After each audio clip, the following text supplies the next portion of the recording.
How to avoid post-retirement blues.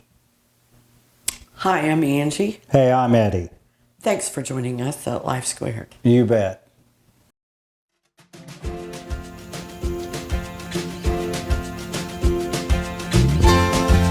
Welcome to Life Squared, brought to you by the Perfectly Imperfect Network, from imperfect folk everywhere.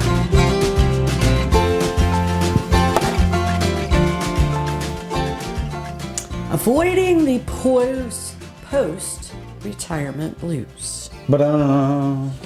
Okay, I've done a lot of soul searching in writing this because you're getting ready to retire. I am going to retire sometime. Yeah. And I've done a lot of listening to Jordan Peterson, Dr. Jordan Peterson, on retirement. Yep. I've done a lot of listening to other people, especially your Facebook page. Yes. Okay, where a lot of people are already retired. Yes. So the number one thing I found was that people have trouble dealing with the fact that they don't feel they've got a useful purpose in their life anymore. So when you're getting ready to retire, if you're already retired, find a way and make a plan for feeling useful. Now, you don't have to do your same job, but you have skills. You have hobbies. Yeah. If you don't make one, do some charity work. Find a way to become and feel useful, or you're not going to be that happy in retirement. Because apparently laying at the beach all day, according to Dr. Peterson, really doesn't work. It works for 3 weeks. Yeah. Give yourself a reason to get up out of bed. Exactly. We've been working real hard on that for the past couple of years, making sure that we have a second career, maybe. Right. That is entirely different. Completely different. So, try that. Number two. Avoid being alone. And I know some of you are going, yeah, well, my spouse died. Right. That's hard. That is really hard, but you really need to dig deep and find somebody to spend some time with. It doesn't have to be the opposite sex. It doesn't have to be a love relationship. It doesn't have to be your kids. What you need to do, though, is not be alone. And sometimes that could be just going to the community center, playing cards, bingo, joining a support group. Right. Again, doing charity work a lot of times. There's so many places that you can go if you just make yourself do it. Exactly. But loneliness is harmful to your mental health. It's a killer. Yeah. Number three. 3. Make a bucket list of activities that you enjoy.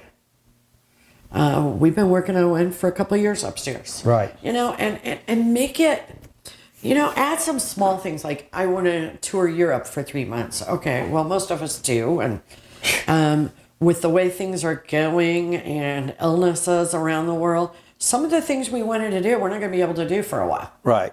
So make a small bucket list of new experiences or things you haven't experienced for a while. I mean, for example, we did a lot of things before we had our kids. Yes, we did. And we kind of want to go back and revisit some of those. Yes. Whatever it is, it may be read a comic book because you haven't done so since you were 18. Right. It doesn't have to be huge. Yes. Take wins. Small wins are good. Exactly. Number 4, find a hobby. That hobby can be cooking, making birdhouses, painting little model cars. It can be painting pictures. It can be whatever you want it to be. Find a hobby, and not all hobbies have to be expensive. Yeah, make it something that you just enjoy. Something you can put some time in and keep your mind fresh and active and functioning. Exactly. Number 5, learn something new. Learn something completely new, like a new language, an instrument, a new skill, take dance lessons. Right before the illnesses started, we were taking dance lessons. We really hope to go back. Eddie's learning to play a tongue drum. I have been taking a lot of classes. Right.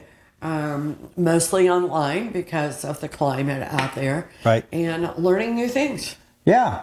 There's all sorts of classes. Like Angie said, there's cooking, there's photograph. You don't have to be a world-class photographer just to go out and snap pictures with your phone. Every phone has a camera on it. Exactly. Have some fun. Just when you go on your walk, take pictures of a bird, a squirrel. Oh, yeah. And put it on dogs. social media. People love those. Dogs. There's usually, if you're out walking, I would almost guarantee you that you pass someone walking their dog. Exactly. You're right. Number 6, start a small business. Today, it's easier than ever to start a little eBay business, a little Etsy business, a business where you take your hobby and Right. you go to craft shows or you sell it online. Right. You can start delivering food. You know what? The sky is the limit these days. Yes. A good friend of mine retired, and he's making fishing lures now. Okay. And he started out just like a hobby, just kind of, piddling around, thought he'd do this one and that one. And gosh, he's almost turned it into a full-time, not a full-time business, but something that It's a bona fide business. It is a bona fide business. Yeah. Number 7, get creative about how you spend your time. Yeah. Don't fall into that humdrum lifestyle of, getting up, cooking breakfast, watching the morning game shows from your lazy boy. Right. Eating lunch and then watching, I don't know what What do you soap watch, operas? soap operas? I don't know. Yeah, I don't know. I don't know. Like- Don't fall into that pattern. Right. If you never fall into that pattern, you don't have to dig yourself out. Right. If you already have, dig Get yourself out. Get out of it. Find ways to spend your time. Make yourself do walks something. outside. I really do admire the people that walk outside no matter what the weather is. Yes. And I need to become more like that. We're a I'm little kind of bit warm a little weatherish. Wimpy. I'm going to get better, and we're started a new year, and that's one thing I intend to do. Yeah. Is walk every day, even if the conditions are just Awful. horrible, maybe with the exception of ice because I don't want to fall. Yeah. That's the only exception. Right. Entry. Okay, number 8, volunteer. We talk a lot about volunteering. And there are so many places to volunteer. In our community, that we have an online kind of a clearinghouse of charities that are registered. Right.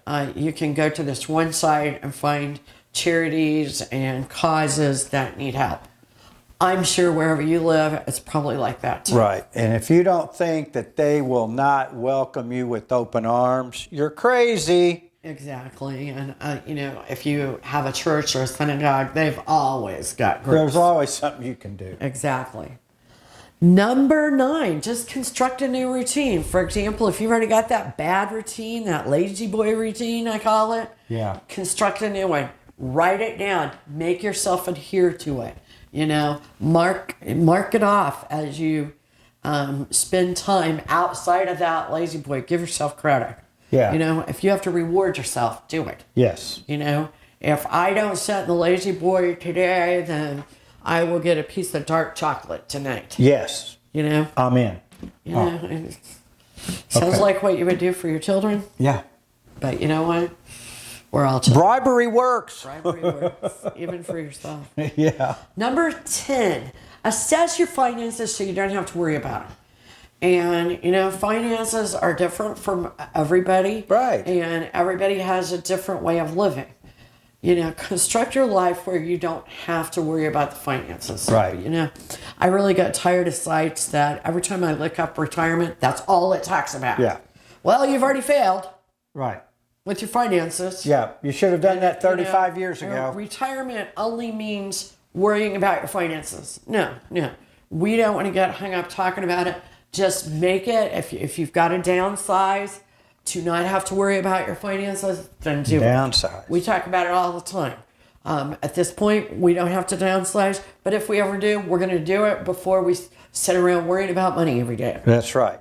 So It's not worth it. It's not worth it. In the golden years of your life, it is not Have some worth it. fun. Make it golden. Number 11, connect with other retirees. People that are like you. I mean, I've heard, like I said, we're not completely retired yet, but I've heard that there's like a bridge club Right. of retirees Yes. in town. And all sorts of things, you know. There's a supper club. There's a birthday club. There's a theater club. There is. Yeah, we're going to join the theater guild. In fact, we just got the paperwork, you know, and there's a lot of retirees there. And it's most of these are so Oh, inexpensive. yeah, like our theater guild is $25 per person a year. A year. Come on. And you can really help out the theater. And most everybody wants theater in their town. We do. We do. love the theater. We love it. Yeah. Number 12, if you are afraid or depressed, get therapy. Get help. Okay? Or get a life coach. A life coach can really help you discover who you want, make sense of all these things we've talked about. But if it's a little bit more serious than that, you know, get a therapist. If you've got Medicare and insurance, those therapy visits are usually about $25 or less because that's what your copay is. Yep. On Medicare and Medicare supplement insurance. It's worth it to just sort of get things sorted out and have somebody working with you and being your cheerleader. And also another good thing about that is now a lot of these places are doing it online. So you don't even have to leave your house to get therapy and talk to someone, and it will make you feel maybe a little bit more at ease and not feel as like they're right in front of you that you're going to run It's way easier, yeah. It is easier, and it's still, you get the added information that the therapist has, and you can set it up all different times. You can wear your PJ bottoms, you know, just put on a shirt and go. Make it easy. And one great thing you can do if you're retired is subscribe to our channel. Yeah. We appreciate it. We'll give you all the therapy you need. I don't know about that. Well, we're going to give what you... we will do is we will fill some time. Yes, that's but what we're going to do. also get out there and do some of your own Maybe I thing. should say therapy. Say ideas. Ideas, yeah. There you go. Yeah. Thanks for joining us here at Life Squared. We want your retirement to be absolutely Happy, happy, happy. See you soon. Bye now. We really appreciate you joining us today at Life Squared on the Perfectly Imperfect Network. To get more content, please consider subscribing. If you have any questions or feedback, we'd love to hear from you in the comments section. Thanks for watching.